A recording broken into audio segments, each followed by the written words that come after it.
Baby पैंडा और रहस्यमयी चांदनी। एक ठंडी रात में बेबी पैंडा जंगल में घूम रहा था जब उसे कुछ अजीब चीज दिखाई दी। पूर्णिमा का चांद पहले से कहीं अधिक चमकीला था, पेड़ों के बीच रहस्यमयी छायाएं डाल रहा था। जैसे ही बेबी पैंडा जंगल में अंदर चला गया, उसने अपने पीछे नरम कदमों की आवाज सुनी। वह रुका और चारों ओर देखा, लेकिन उसे कुछ दिखाई नहीं दिया। वहाँ कौन है? बेबी पैंडा ने कांपती आवाज में पूछा। कदम रुक गए। बेबी पैंडा ने पीछे देखा, उसका दिल तेजी से धड़क रहा था। चांद की रोशनी में पेड़ों की छायाएं बड़ी हो गई और अजीब आकृतियों में बदल गईं। अचानक उसके सामने एक चमकती हुई आकृति प्रकट हुई।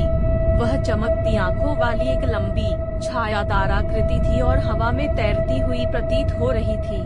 बेबी पैंडा घबरा गया था, उसे समझ नहीं आ रहा था कि क्या करे। आप कौन हैं? बेबी पैंडा फुसफुसाया। आकृति ने उत्तर नहीं दिया, बल्कि पास की एक गुफा की ओर इशारा किया।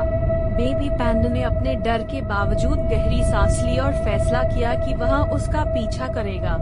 जैसे ही वह गुफा के पास पहुंचा, वह आकृति छाया में गायब हो गई, केवल उसकी चमकती आंखें रह गईं। जब बेबी पैंडा ने गुफा में प्रवेश किया, तो उसने चांद की रोशनी में चमकता हुआ एक सुंदर चमकता हुआ क्रिस्टल देखा। क्रिस्टल चमकीला और चमकीला था और बेबी पैंडा ने मान लिया कि रहस्यमयी आकृति जंगल का संरक्षक था, जो उसे कुछ जादुई दिखाने आया था। चमकती आंखें फिर से प्रकट हुईं, लेकिन इस बार वे मिलनसार और दयालु लग रही थीं। बेबी पैंडा ने कहा, रास्ता दिखाने के लिए धन्यवाद, अब उसका डर खत्म हो गया है। आकृति ने सिर हिलाया और अंधेरे में गायब हो गई और बच्चे पैंडा को चांदनी में चमकते क्रिस्टल का आनंद लेने के लिए छोड़ दिया। कहानी की सीख: कभी कभी जो चीजें डरावनी लगती हैं, वे वास्तव में कुछ सुंदर और जादुई हो सकती हैं। साहस और जिज्ञासा से हम छिपे हुए आश्चर्यों की खोज कर सकते हैं।